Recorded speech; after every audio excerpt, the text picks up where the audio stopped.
Good morning student. நம்ம இப்போ ஹிஸ்ட்ரியில் second lesson unit 2 emergence of new kingdoms in north India அப்படிங்கிற லெசனை பார்க்க போகிறோம். அதில் இன்ட்ரடக்ஷன் நம்ம there are plenty of stories that spoke of the valour and chivalry of Rajputs. Rajput states formed a collective entity that was called Rajputna. Chittoor was prominent and had become the rallying point for all Rajput clans. It was small compared to Malwa and Gujarat, yet the Rajputs ruled over these states. It communications of the victory of Rana of Chittoor over Malwa, the Jayasabha, the Dwarf of Victory, was built in Chittoor. அதாவது என்ன சொல்கிறாங்கன்னா, ராஜ்புட்ஸ்காரங்க ரொம்ப வீரம் மிக்கவர்கள், அஞ்சாமை எதுக்கும் பயந்துக்க மாட்டாங்க அப்படின்னு நிறைய நமக்கு கதைகள் இருக்குது அப்படிங்கிறாங்க. அதில் பர்டிகுலராக என்ன சொல்கிறாங்கன்னா, ராஜ்புட்ஸ் வந்து என்ன பண்ணுவாங்கன்னா எப்பயுமே ஒரு ஒற்றுமையுடன் இருப்பாங்க அப்படிங்கிறாங்க. அதில் அவங்க ரொம்ப ராஜ்புட்ஸ்காரங்களே மிகவும் புகழ்பெற்ற பிளேஸ் என்னன்னா சித்தூர் அப்படிங்கிறாங்க. அந்த சித்தூர் அப்படிங்கிறவங்க, அதாவது அந்த சித்தூர் அப்படிங்கிற ஒரு இனத்தை சேர்ந்தவங்க, அந்த இனத்தில் இருக்கக்கூடியவங்க சித்தூர் பிளேஸ்லேயும் அந்த சமுதாயத்தை சேர்ந்தவர்களும் ரொம்ப ஒற்றுமையாகவும் வீரமிக்கவர்களாகவும் யாருக்கும் பயந்துக்காதவங்களுக்கும் இருப்பாங்க. அதில் அந்த சித்தூர் அப்படிங்கிற இனத்தை சேர்ந்தவங்க எங்கே போனாலும் என்ன பண்ணாலும் ஒரு குரூப்பாக தான் போவாங்க, எதையுமே ஒரு குரூப்பாக தான் சேர்ந்து ஒற்றுமையாக தான் செய்வாங்க அப்படிங்கிறாங்க. நெக்ஸ்ட்டு மால்வா, குஜராத், இது ரெண்டு பிளேஸையும் ஒப்பிட்டு பார்த்தா சித்தூருங்கிற பிளேஸ் ரொம்ப சின்னது தானா. அதாவது சித்தூருங்கிறது ஊரும் சொல்கிறாங்க, அதுக்கப்புறம் ஒரு இன மக்களோட கம்யூனிட்டின்னு வச்சுக்கலாமா, கம்யூனிட்டி மாதிரி அது அந்த இனத்தை சேர்ந்தவங்களோட அது வந்து ரொம்ப சின்னதுதான் அப்படிங்கிறாங்க. பட் இருந்தாலும் என்ன சொல்கிறாங்கன்னா, அவங்க கவர்மெண்ட் எப்படி இருந்துச்சு அப்படின்னா, ராஜ்புட்ஸ் கவர்மெண்ட்டு நல்லா ஆட்சி செஞ்சாங்க அப்படிங்கிறாங்க. சித்தூரோட அந்த பிளேஸோட மன்னராக அரசராக இருந்தவர் யாருன்னா ராணா.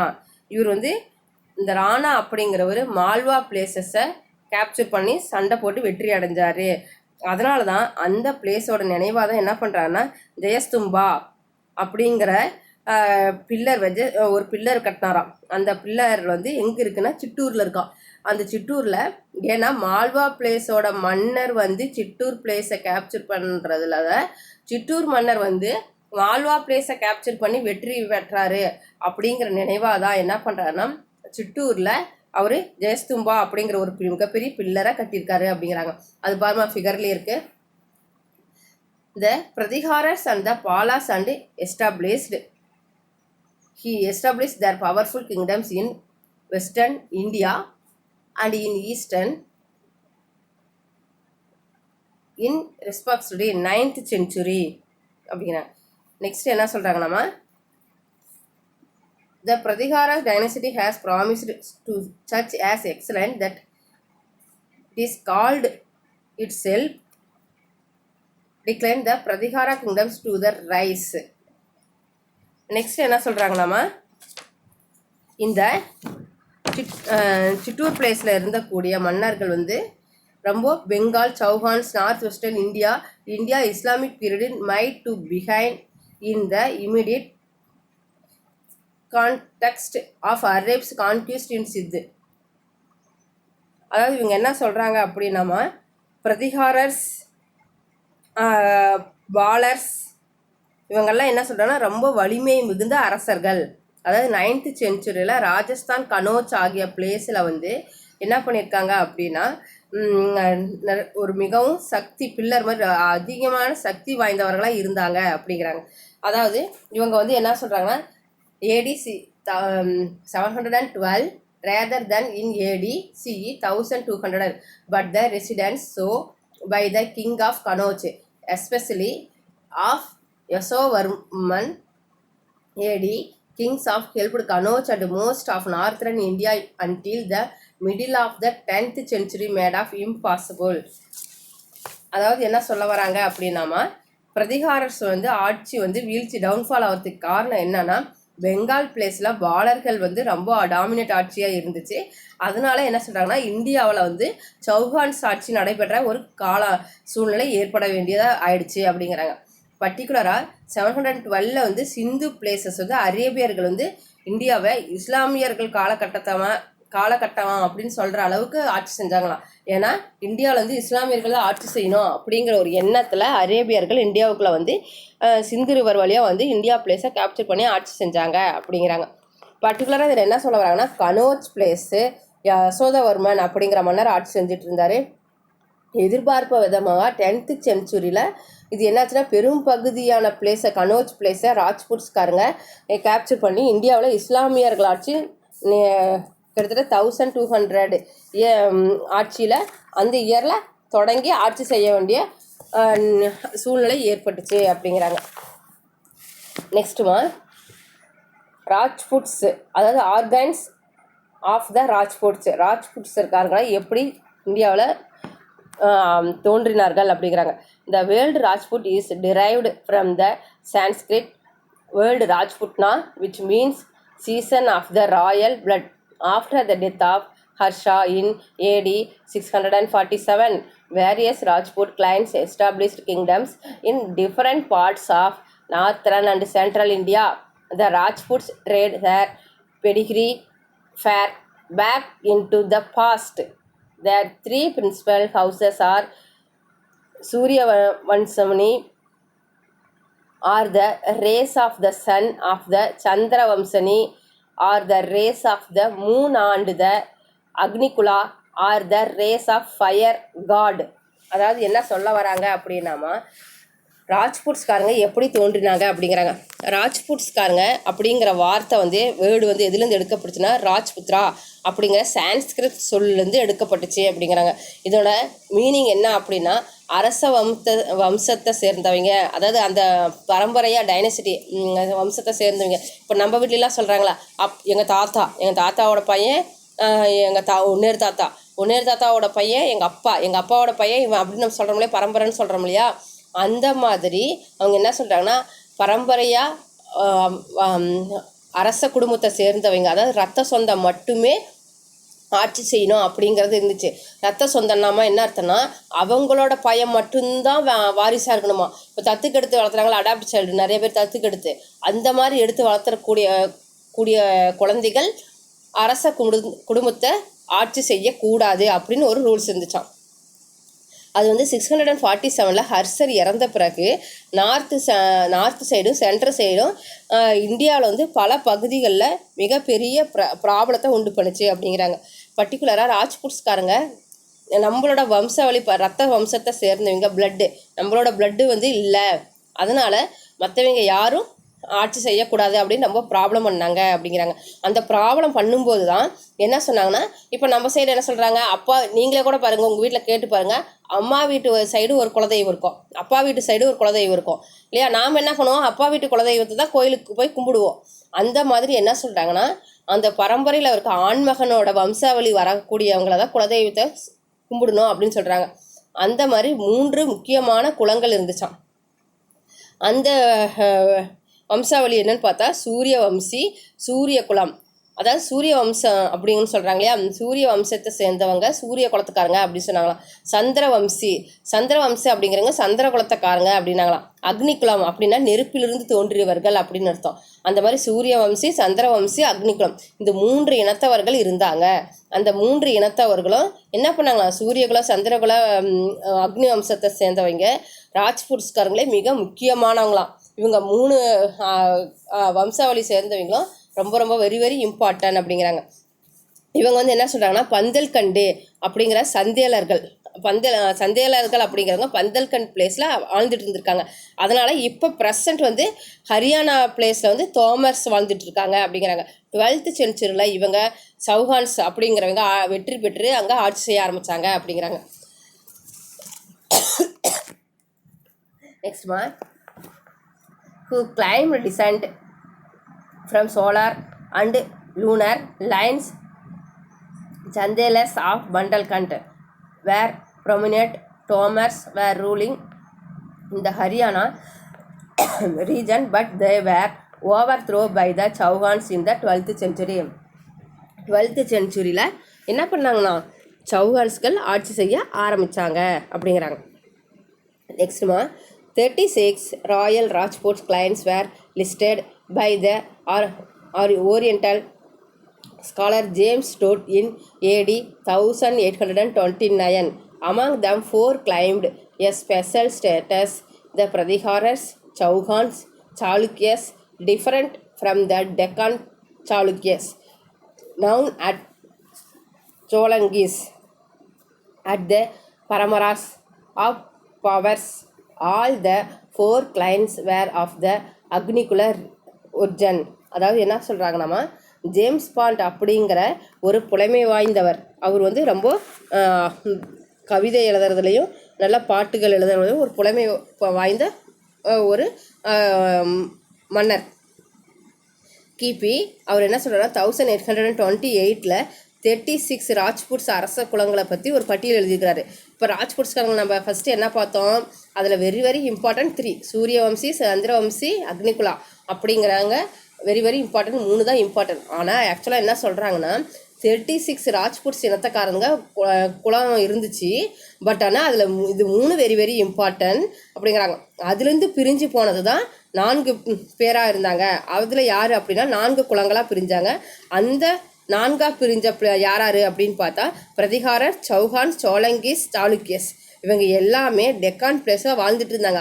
இப்படி 4ஆக பிரியும் போது என்னாச்சுன்னா பிரதிகாரர், சௌஹான், சோலங்கிஸ், சாளுக்கியஸ் இவங்க 4 பேரும் 4ஆக பிரியும் போது என்ன போச்சுன்னா டெக்கான் பிளேஸில் 4ஆக பிரியும் போது அவங்களோட வழிபாடுகள் அப்புறம் வந்து சடங்குகள் இது எல்லாமே மாறுபட ஆரம்பிச்சிச்சு. ஆனால் ஒரே கம்யூனிட்டி தான் இருந்தாலும் அந்த கம்யூனிட்டி வேறுபட்டு படும்போது அவங்களோட எல்லா இதுவுமே மாற ஆரம்பிச்சிச்சு. சடங்குகள், சாங்கியங்கள் எல்லாமே மாற ஆரம்பிச்சிச்சு அப்படிங்கிறாங்க. இது 4மே அக்னிகுல தோன்றல்கள் அப்படின்னு சொல்ல ஆரம்பிச்சிட்டாங்க அப்படிங்கிறாங்க. இது 4மே யாருன்னா சந்திரகுலமோ சந்திரவம்சியோ கிடையாது, சூரிய வம்சியோ சந்திரவம்சியோ கிடையாது. இவங்க எந்த 4 பிரிவும் அக்னிகுலத்தை சேர்ந்தவங்க அப்படின்னு பின்னாளில் சொல்ல ஆரம்பிச்சிட்டாங்க அப்படிங்கிறாங்க. அதில் ஃபஸ்ட்டு யாருன்னா பிரதிகாரர்ஸ். பிரதிகாரர்ஸ்னா the Pratiharas are Gurjara Pratiharas, one of the 4 permanent clans of the Rajputs ruled from Gurjaratra in Jodhpur. In the 6th century AD, Harichandra laid the foundation of the Gujarat dynasty. Nagapatta first was the first and prominent ruler of the Pratiharas. In the 8th century அப்படிங்கிறாங்க. அதாவது என்ன சொல்கிறாங்கன்னா பிரதிகாரர்ஸ் வந்து 4 முக்கிய குலமரபுகளை சார்ந்தவர்கள். அதில் ஒரு பிரிவு தான் பிரதிகாரர்ஸ். இவங்க யாருன்னா கூர்ஜர பிரதிகாரர்ஸ் அப்படின்னு சொல்லுவாங்களாம். அதாவது கூர்ஜர பிரதிகாரர்ஸ் அப்படின்னா கூர்ஜரா ராட்ரியா வந்து ஜோத்பூரில் இருக்காங்க. இப்போ ப்ரெசண்ட் வந்து அவங்கள வந்து பிரதிகாரர்ஸ் கூர்ஜர மரபினை சேர்ந்தவங்க அப்படின்னு சொல்லியிருந்தாங்களாம். கூர்ஜர பிரதிகாரர்ஸ் அப்படின்னு அவங்க சொல்லிட்டு இருந்தாங்களாம். இப்போ ப்ரெசண்ட் அவங்களாம் எங்கே இருக்காங்கன்னா ஜோத்பூரில் இருக்காங்க. ஜோத்பூரை ஆட்சி செஞ்சவங்க தான் பிரதிகாரர்ஸ் அப்படிங்கிறாங்க. இவங்க 6th centuryயில் ஹரிச்சந்திரா அப்படிங்கிறவர் என்ன பண்ணுறாருன்னா கூர்ஜர பரம்பரை சேர்ந்தவங்க நாங்கள் அப்படின்னு சொல்லி ஒரு அடிக்கல்ல நாட்டினார் அப்படிங்கிறாங்க. நெக்ஸ்ட்டு பிரதிகாரர்ஸோட முதல் மன்னர் யார் அப்படின்னா ஃபஸ்ட்டு நாகப்பட்டா அப்படிங்கிறவர் தான் கூர்ஜர பிரதிகாரர்ஸோட ஃபஸ்ட்டு மன்னர் அப்படிங்கிறாங்க. இவர் வந்து என்ன சொல்கிறாங்க அப்படின்னா 18th centuryயில் பரூச், ஜோத்பூர் இந்த பிளேசஸை அவர் என்ன பண்ணுறாரு ஆட்சி செஞ்சார் அப்படிங்கிறாங்க. நெக்ஸ்ட்டு இவர் வந்து குவாலியர் பிளேஸை கேப்சர் பண்ணி தன்னோட ஆட்சியை அதிகப்படுத்தி கேப்சர் பண்ணி அதிகமாக ஆட்சி அமைக்கணும் அப்படின்னு அவர் நினைச்சாரு. யார்? ஃபஸ்ட்டு நாகப்பட்டா பிரதிகாரர்ஸோட ஃபஸ்ட்டு மன்னர் இல்லையா. அவர் வந்து ஆல்ரெடி பரூச், ஜோத்பூருங்கிற பிளேஸை கேப்சர் பண்ணிட்டாரு. இருந்தாலும் அவர் குவாலியர் பிளேஸையும் கேப்சர் பண்ணி எல்லாத்தையும் பெருசாக ஆட்சி அமைக்கணும் அப்படின்னு அவர் விரும்பினார் அப்படிங்கிறாங்க. இதனால தான் அவர் என்ன பண்ணார்னா சிந்து பிளேஸ் வழியாக அரேபியர் மக்கள் மீது வார் செய்யறதுக்காக தன்னோட படைகளை கூட்டிகிட்டு வந்தார் அப்படிங்கிறாங்க. அப்படி வரும்போது ஆனால் அவர் என்ன பண்ணுறாரு சிந்து பிளேஸ் ஆட்சி செஞ்சிட்டு இருந்த அரேபிய மன்னர் வந்து அவரை வர விடாமல் சிந்து பிளேஸ்லேயே தடுத்து நிறுத்திட்டாரு. அதனால் என்னாச்சுன்னா அவரால் கேப்சர் பண்ண முடியல அப்படிங்கிறாங்க. அதுக்கப்புறம் சிந்து பிளேஸ் ஆட்சி செஞ்ச மன்னர் அரேபிய மன்னருக்கு அப்புறம் யார் ஆட்சி செஞ்சார் அப்படின்னா வத்ச ரஜா வத்சராஜா அப்படிங்கிற மன்னர் ஆட்சி செய்ய ஆரம்பித்தார் அப்படிங்கிறாங்க. He replaced the invasion of the arrives of Sindh from the east and checked their expansion. He was succeeded by Vatsaraja who decide to dominate the whole of North India. His attempt to control over Kannauj brought him into conflict with the Pala ruler Dharmabala. அதாவது என்ன சொல்ல வராங்க அப்படின்னாமா, வத்சராஜா அப்படிங்கிறவர் ஒட்டுமொத்த வட இந்தியாவையே என்ன பண்ணுறாராம், நாம் ஆட்சி செய்யணும் அப்படின்னு சொல்லி ஆசைப்பட்டார். பட் ஆனால் அவர் என்ன பண்ணாராம், கனோஜ் பிளேஸை மட்டும்தான் அவர் கேப்சர் பண்ணி ஆட்சி செய்ய முடிஞ்சிச்சு. பெங்கால் பிளேஸை வந்து ஆட்சி செஞ்சுட்டு இருந்த மன்னர் வம்சத்தை சேர்ந்த தர்மபாலா அப்படிங்கிற மன்னர் ஆட்சி செஞ்சுட்டு இருந்தார். அதனால் என்ன ஆச்சு அப்படின்னா, வத்சராஜா எல்லா நார்த் இந்தியா பிளேஸ் எல்லாத்தையும் கேப்சர் பண்ணி ஆட்சி செய்யணும்னு நினச்சிட்டு அவர் பெங்கால் பிளேஸுக்கு ஃபைட் பண்ண வரும்போது அவருக்கு என்ன பண்ணுறாரு, தர்மபாலாவை எதிர்த்து போராட வேண்டியதாக போச்சு. அதனால் தர்மபாலாவுக்கும் வத்சராஜாவுக்கும் என்னாச்சு அப்படின்னா மிகப்பெரிய பகை ஏற்பட்டுச்சு அப்படிங்கிறாங்க. நெக்ஸ்ட்டுமா, there was prolonged deliberate struggle between the Gurjara Pradhikarars of Malwa and Rakshakutras of Deccan and the Palas of Bengal, as each one of them wanted to establish their supremacy over the fertile region of Kannauj. Supremacy. In the process, all the three powers were weakened. அதாவது என்ன சொல்ல வராங்க அப்படின்னா, மால்வா பிளேஸை கூர்ஜர பிரதிகாரர்களும், டெக்கான் பிளேஸை ராஷ்டிரகூடர்களும், பெங்கால் பிளேஸை பாலர்ஸும் ஆட்சி செஞ்சுட்டு இருந்தாங்க. இது ஏன் அப்படின்னா, இவங்க 3 பேர்த்துக்குமே, அதாவது மால்வா பிளேஸை ஆட்சி செஞ்சுருந்த பிரதிகாரஸ், டெக்கான் பிளேஸை ஆட்சி செஞ்சுட்டு இருந்த ராஷ்டிரகூடர்ஸ், பெங்கால் பிளேஸை ஆட்சி செஞ்சுற பாலர்ஸ்கள், இவங்க 3 பேர்த்துக்குமே கனோஜ் பிளேஸை கேப்சர் பண்ணணும் அப்படிங்கிற எண்ணம் மனசில் ஆழமாக பதிஞ்சிருச்சு அப்படிங்கிறாங்க.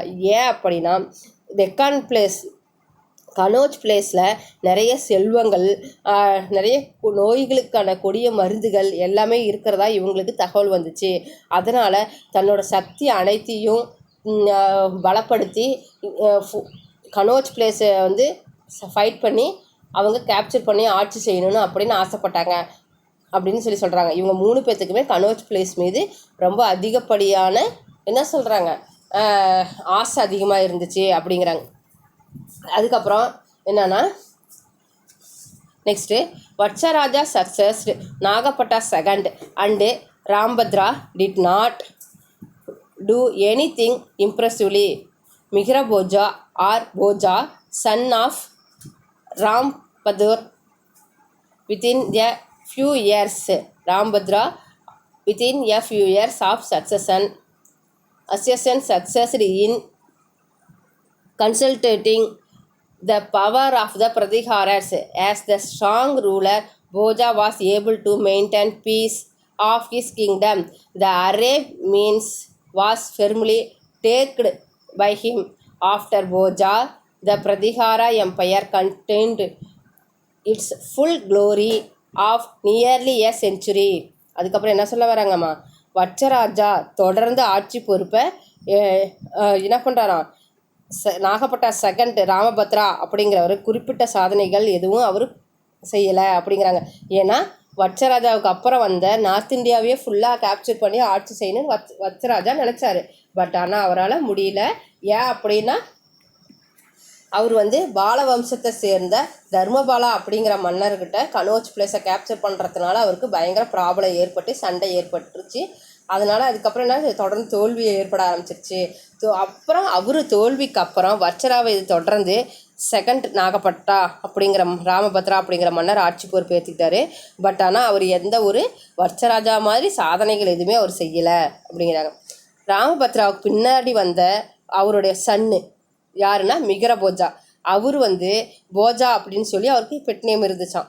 அவர் இப்போ அரச பதவி ஏற்றுக்கிட்டார். பட் ஆனால் அவரும் கொஞ்ச நாள்லேயே, அவர் மன்னரான கொஞ்ச நாள்லேயே கொஞ்ச நாள் இல்லாமல் சில ஃபியூ இயர்ஸ் பல ஆண்டுகள் அவர் ஒரு ஒரு சின்ன சின்ன பிளேசஸாக அவர் கேப்சர் பண்ணார். அவரும் எதிர்பார்த்த அளவுக்கு பெரிய பிளேசஸ்லாம் எதுவுமே அவர் கேப்சர் பண்ணல, சின்ன பிளேசஸை கேப்சர் பண்ணுறாரு.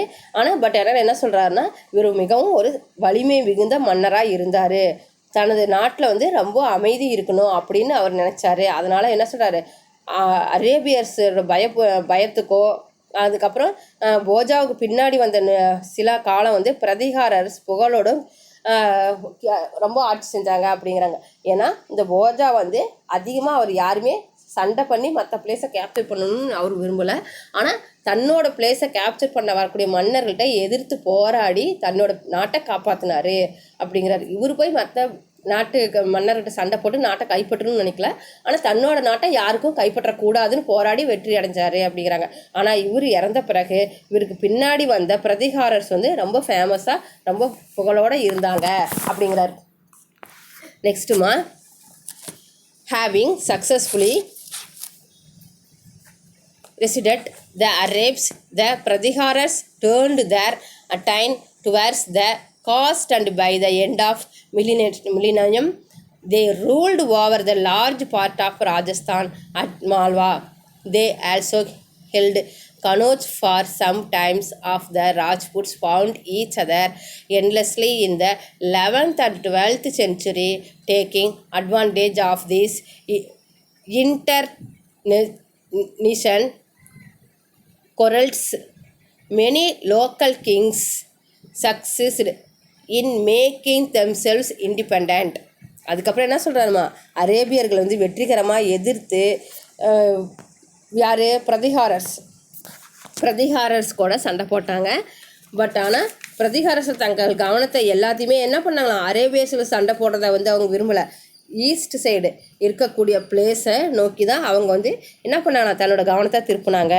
ஏன்னா ஃபஸ்ட்டு 1000 ஆண்டு காலமாக Rajasthan place, Malwa place, Kannauj place, இந்த பிளேஸ்லாம் அவர் கேப்சர் பண்ணி தன்னோட வசம் வச்சு நாம் தான் ஆட்சி செய்யணும் அப்படின்னு பிரதிகாரர்கள் நினச்சாங்க. ஆல்ரெடி சொன்னலாமா, பாலர்ஸ், பிரதிகாரர்ஸ், இவங்க சௌகான்ஸ், இவங்க எல்லாத்துக்குமே என்னாச்சான், கனோஜ் பிளேஸை கேப்சர் பண்ணணும் அப்படிங்கிற எண்ணம் தான் அவங்களுக்கு இருந்துச்சு இல்லையா. அதனால் அவர் என்ன பண்ணுறாராம், அரேபியர்கள் பிரதிகார சண்டைக்கு வந்தால் கூட பெருசாக அவங்கக்கிட்ட சண்டை போடணும் அப்படிங்கிற எண்ணம் அவங்கக்கிட்ட தோணலை. அதனால் சண்டையை அவாய்ட் பண்ணிட்டு வந்தாங்களோ ஒழிய. பட் ஆனால் இவங்க என்ன நினச்சாங்க, Pratiharas Kannauj place, Malwa place, Rajasthan place, இது 3ஐயும் கேப்சர் பண்ணி தன்னோட கண்ட்ரோலில் வச்சுருக்கணும் அப்படின்னு தான் அவங்க நினச்சிருந்தாங்க. அதே மாதிரி ஆட்சியும் ஃபைட் பண்ணி பிளேசஸும் கேப்சர் பண்ணினாங்க. கொஞ்ச காலம் ஃபியூ இயர்ஸ் ஆட்சியும் செஞ்சாங்க அப்படிங்கிறாங்க. நெக்ஸ்ட்டு என்ன சொல்கிறாங்க அப்படின்னா, 11th and 12th சென்ச்சுரியில் ராஜ்புட்ஸ்காரங்க கிட்ட தொடர்ந்து போராடிட்டே வந்தாங்க. ஆனால் ராஜ்புட்ஸ்காரங்க என்ன பண்ணுறாங்க, பிரதிகாரஸ்காரோடையும் அரேபியஸ்காரர்களையும் சண்டை ஃபைட் பண்ணிகிட்டே இருந்தாங்க. அது ஒரு காலகட்டத்துக்கு அப்புறம் அந்த ஃபைட் வந்து ஒரு எண்டுக்கு வந்துச்சு அப்படிங்கிறாங்க.